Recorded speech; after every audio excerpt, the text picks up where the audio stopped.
Hello friends, ಇವತ್ತು ನಾವು ಹೆಸರುಬೇಳೆ ಕೋಸಂಬರಿಯನ್ನು ಮಾಡೋಣ ಅಂತ. ಹೆಸರುಬೇಳೆ ಕೋಸಂಬರಿಗೆ ಏನು ಬೇಕಂದ್ರೆ ಹೆಸರುಬೇಳೆ. ಈ ಹೆಸರುಬೇಳೆಯನ್ನು 1 ಅವರ್ ನಾನು ನೆನೆಸಿಟ್ಕೊಂಡಿನಿ. ನೆನೆಸಿ ಇದ್ರದ್ದು ನೀರನ್ನು ಪೂರ್ತಿಯಾಗಿ ತೆಗಿಬೇಕು. ಹೆಸರುಬೇಳೆ, ರುಚಿಗೆ ತಕ್ಕಷ್ಟು ಉಪ್ಪು, ಹಸಿ ಕೊಬ್ಬರಿ ತುರಿ, ಕೊತ್ತಂಬರಿ ಸೊಪ್ಪು, ಗಜ್ಜರಿ, ಇದು ಹೆರ್ಜಿಟ್ಕೊಂಡಂಥ ಗಜ್ಜರಿ, ಮತ್ತು ಸೌತೆಕಾಯಿ. ಹಿಂಗೆ ನೀವು ಸ್ಲೈಸ್ ಮಾಡಿ ಹಾಕ್ಕೋಬೋದು ಅಥವಾ ಹೆರ್ಜಿನೂ ಹಾಕ್ಕೋಬೋದು ಇದನ್ನು. ಮತ್ತು ಈರುಳ್ಳಿ, ಇವುಗಳನ್ನು ಕೂಡ ಸಣ್ಣದಾಗಿ ಹಿಂಗೆ ಉದ್ದುದಕ್ಕೆ ಹೆಚ್ಕೋಬೇಕು. ಇವುಗಳನ್ನೆಲ್ಲ ಮಿಕ್ಸ್ ಮಾಡಿ ಇದು ಮಾಡಿದರೆ ಆಯ್ತು, ಇದು ರೆಡಿ ಆಗ್ತೈತಿ. ಭಾಳಷ್ಟು ಕ್ವಿಕ್ಕಾಗಿ ಮತ್ತು ಭಾಳಷ್ಟು ರುಚಿಕರವಾಗಿರ್ತೈತಿ. ನೋಡಿರಿ, ನಾವು ಈಗಾಗಲೇ ಹೆಚ್ಚಿಟ್ಕೊಂಡಂಥ ಒಂದು ಪಾಸ್ ಮಾಡಿದ್ದೀವಿ. ಸೌತೆಕಾಯಿಯನ್ನು ಹಾಕೊಳ್ಳೋಣಂತ, ಹೆರ್ಜಿಟ್ಕೊಂಡಂಥ ಈ ಒಂದು ಕ್ಯಾರೆಟಿನ ತುರಿಯನ್ನು ಹಾಕೊಳ್ಳೋಣಂತ, ಮತ್ತು ಕೊತ್ತಂಬರಿ ಸೊಪ್ಪು, ಹಸಿ ಕೊಬ್ಬರಿ. ನೀವು ಹಸಿ ಕೊಬ್ಬರಿ ಎಷ್ಟು ಹಾಕ್ತಿರಲ್ಲ ಅಷ್ಟು ಟೇಸ್ಟ್ ಚೆನ್ನಾಗಿರ್ತೈತಿ ಇದ್ರದ್ದು. ಹಾಗೆಯೇ ಈರುಳ್ಳಿ, ಈ ಈರುಳ್ಳಿಯನ್ನು ಹೆಚ್ಚಿಕೊಂಡು ಸ್ವಲ್ಪ ನೀರೊಳಗೆ ತೊಳ್ಕೊಡ್ರಿ, ಯಾಕಂದ್ರೆ ಅದರಲ್ಲಿರುವಂಥ ಕಾಕೆಲ್ಲ ಹೋಗುತ್ತೆ. ಹಿಂಗೆ ಹೆಚ್ಚಿಟ್ಕೊಂಡಂಥ ಒಂದು ಈರುಳ್ಳಿಯನ್ನು ಹಾಕ್ಕೊರಿ.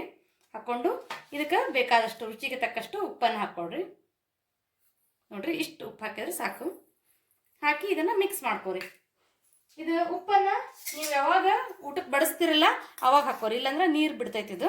ಅದಕ್ಕೆ ಉಪ್ಪನ್ನು ಕೊನೆಯದಾಗಿ ಉಪ್ಪನ್ನು ನೀವು ಊಟಕ್ಕೆ ಬಡಿಸೋಬೇಕಾದ್ರೆ ಹಾಕ್ಕೋರಿ. ನೋಡ್ರಿ, ಹಿಂಗೆ ಮಿಕ್ಸ್ ಮಾಡಿದ್ರೆ ಈ ಒಂದು ಹೆಸರುಬೇಳೆ ಕೋಸಂಬರಿ ರೆಡಿ ಆಗ್ತೈತಿ. ಇದಕ್ಕೆ ನೀವು ಬೇಕಂದ್ರೆ ಒಗ್ಗರಣೆಯನ್ನು ಕೂಡ ಹಾಕ್ಬೋದು. ಒಗ್ಗರಣೆಗೆ ಏನು ಹಾಕ್ಕೋಬೋದು ಅಂತಂದ್ರೆ ಸ್ವಲ್ಪ ಎಣ್ಣೆಯನ್ನು ಬಿಸಿ ಮಾಡಿಕೊಂಡು ಅದಕ್ಕೆ ಸಾಸಿವೆ ಮತ್ತು ಒಣಮೆಣಸಿನ್ಕಾಯಿ ಹಾಕ್ಕೊಂಡು ಅದನ್ನು ಕೂಡ ಹಾಕ್ಕೋಬೋದು. ಬಟ್ ಎಣ್ಣೆಯನ್ನು ಆಯಿಲ್ ಕಡಿಮೆ ತಿನ್ಬೇಕನ್ನೋವಂಥ ದೃಷ್ಟಿಯಿಂದ ಮತ್ತು ಇದು ಸ್ವಲ್ಪ ಹೆಲ್ದಿಯಾಗಿರಲಿ ಅನ್ನೋಕ್ಕೋಸ್ಕರ ಇವಿಷ್ಟೇ ಸಾಮಗ್ರಿಗಳನ್ನು ಬಳಸಿ ನಾನು ಮಾಡಾಕತ್ತೀನಿ. ಮತ್ತು ಇದಕ್ಕೆ ಸ್ವಲ್ಪ ನಿಂಬೆಹಣ್ಣಿನ ಒಂದು ರಸವನ್ನು ಕೂಡ ಹಾಕ್ಕೋಬೋದು. ನಿಂಬೆಹಣ್ಣಿನ ರಸ ಹಾಕ್ಕೊಂಡ್ರೆ ಸ್ವಲ್ಪ ಹುಳಿ ಹುಳಿಯಾಗಿ ಟೇಸ್ಟ್ ಚೆನ್ನಾಗಿರ್ತೈತಿ. ಇವತ್ತು ನಾನು ಸಿಂಪಲ್ಲಾಗಿ ಮಾಡಾಕತ್ತೀನಿ. ಇವತ್ತೇನು ಮತ್ತು ಒಗ್ಗರಣೆ ಆಗಲಿ ಅಥವಾ ನಿಂಬೆಹಣ್ಣನ್ನಾಗಲಿ ಹಾಕೋದಿಲ್ಲ ಇದಕ್ಕೆ. ಇಷ್ಟು ಮಾಡಿದ್ರೆ ಇದನ್ನು ಈ ಒಂದು ಕೋಸಂಬರಿ ರೆಡಿ ಆಗ್ತೈತಿ. ಇದು ಕೂಡ ನಮ್ಗೆ ಸ್ವೀಟ್ ಜೊತೆ ಏನಾರು ಸ್ವೀಟ್ ಮಾಡಿದ್ವಿ ಅಂದ್ರೆ ಅದ್ರ ಜೊತೆ ತಿನ್ನಲಿಕ್ಕೆ, ಚಪಾತಿ ಜೊತೆ, ರೊಟ್ಟಿ ಜೊತೆ, ಖಡಕ್ ರೊಟ್ಟಿ ಜೊತೆನೂ ಕೂಡ ಇದು ಭಾಳಷ್ಟು ಏನಂತಂದ್ರೆ ಟೇಸ್ಟ್ ಆಗಿರ್ತೈತಿ. ಇದನ್ನು ಹಚ್ಕೊಂಡು ನಾವು ಖಡಕ್ ರೊಟ್ಟಿ ಜೊತೆ ತಿಂದ್ವಿ ಅಂತಂದ್ರೆ ಭಾಳ ಚಲೋ ಇರ್ತೈತಿ. ಮತ್ತು ಇದನ್ನು ನಾವು ಸ್ನ್ಯಾಕ್ಸ್ ಗತೆ ಕೂಡ ಏನು ಮಾಡ್ಬೋದು ಅಂದ್ರೆ ತಿನ್ಬೋದು. ಯಾಕಂದರೆ ಇದ್ರೊಳಗೆ ಭಾಳಷ್ಟು ಏನಂತಂದ್ರೆ ಪೋಷಕಾಂಶಗಳಿರೋದ್ರಿಂದ ಇದನ್ನು ಕೂಡ ಹಾಕ್ಬೋದು. ಹಂಗೆ ನನ್ನ ಕಡೆ ಸ್ವಲ್ಪ ಕಡಲೆಕಾಳಿದ್ವು. ಈ ಕಡಲೆಕಾಳನ್ನು ಕೂಡ ನಾನು ಬೇಯಿಸಿ ಇಟ್ಕೊಂಡಿದ್ದೆ. ಅವುಗಳನ್ನು ಕೂಡ ಇದಕ್ಕೆ ಆ್ಯಡ್ ಮಾಡಾಕತ್ತೀನಿ. ನೋಡ್ರಿ, ಇದು ಆಪ್ಷನಲ್, ಬೇಕಂದ್ರೆ ನೀವು ಹಾಕ್ಕೋಬೋದು, ಇಲ್ಲಾಂದ್ರೆ ಬಿಡ್ಬೋದು.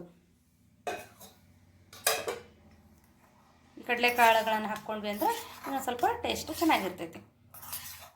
ನೋಡಿರಿ, ರುಚಿಕರವಾದಂಥ ಈ ಕೋಸಂಬರಿ ರೆಡಿ ಆಯಿತು.